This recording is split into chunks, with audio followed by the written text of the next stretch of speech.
रूस और यूक्रेन के बीच जारी महायुद्ध का आज 58वां दिन है। यूक्रेन को सबसे बड़ा जख्म देने के लिए रूस ने बनाया कौन सा प्लान? अमेरिका ने यूक्रेन को सैन्य मदद पहुंचाने के लिए किया बड़ा ऐलान।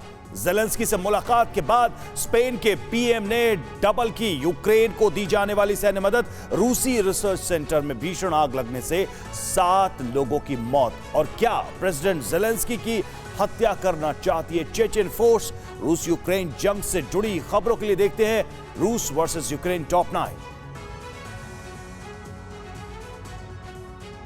रूस से लड़ने के लिए अमेरिकी राष्ट्रपति जो बाइडेन ने यूक्रेन को और $800 मिलियन की सैन्य मदद देने का ऐलान किया है। अमेरिका के इस पैकेज में 72 होवित्जर तोपें, 121 से ज्यादा Phoenix Ghost unmanned aerial system के अलावा कई घातक हथियार शामिल होंगे।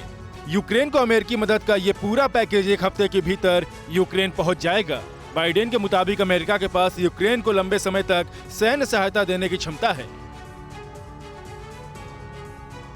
जंग की आग में झुलस रहे यूक्रेनी नागरिकों की मदद के लिए भी अमेरिका ने बड़ा ऐलान किया है। प्रेसिडेंट बाइडेन ने यूक्रेनी नागरिकों और सरकारी अधिकारियों को सैलरी देने के अलावा राहत बचाव से जुड़े कामों को जारी रखने के लिए $500 मिलियन की घोषणा की है।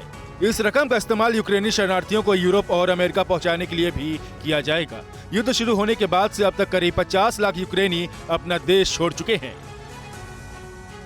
रूस से जारी जंग के बीच स्पेन और डेनमार्क के प्रधानमंत्री यूक्रेनी राष्ट्रपति ज़ेलेंस्की से मिलने के लिए राजधानी कीव पहुंचे। ज़ेलेंस्की ने यहां दोनों नेताओं के साथ बैठक के बाद कहा कि रूस के खिलाफ मजबूती से लड़ाने के लिए हमें सहयोगी देशों से मदद की जरूरत है। जिसके बाद स्पेनिश पीएम पेड्रो सांचेज ने यूक्रेन को दी जाने वाली सैन्य सहायता को दोगुना करने का ऐलान किया है।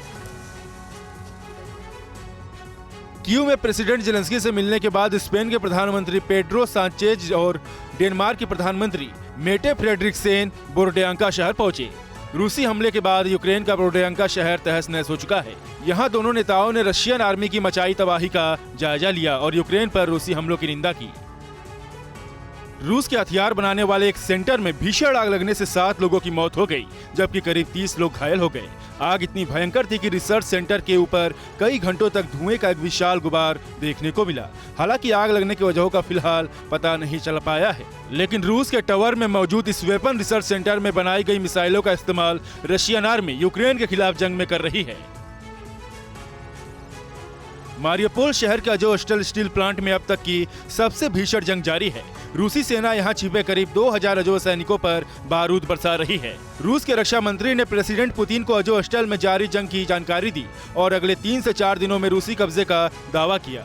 लेकिन पुतिन ने यहां नरसंहार से बचने के लिए रूसी सैनिकों को स्टील प्लांट पर धावा बोलने के बजाय नाकाबंदी का आदेश दिया है। करीब 90% तक तबाह हो चुके मारियोपोल शहर में रूस का सैन्य अभियान अभी भी जारी है। रशियन टैंक शहर की सड़कों पर आग बरसा रहे हैं। यहाँ इमारतों में छिपे यूक्रेनी सैनिकों को ढूंढ कर मारा जा रहा है।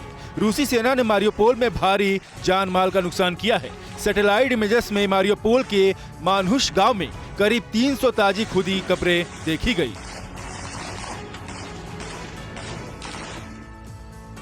रूसी हमलों में मारियोपोल का बंदरगाह भी तहस नहस हो चुका है। यहाँ मौजूद यूक्रेनी जहाजों को बर्बाद कर दिया गया है। मारियोपोल में सबसे ज्यादा तबाही चेचन्या की स्पेशल फोर्स ने मचाई है। चेचन्या के जालिम लड़ाकों ने मारियोपोल की सड़कों को खून से रंग दिया है। लेकिन अब यूक्रेनी खुफिया एजेंसियों ने दावा किया है कि चेचन प्रमुख कादिरोव प्रेसिडेंट ज़ेलेंस्की की हत्या करके यूक्रेन को सबसे बड़ा जख्म देने की तैयारी में है।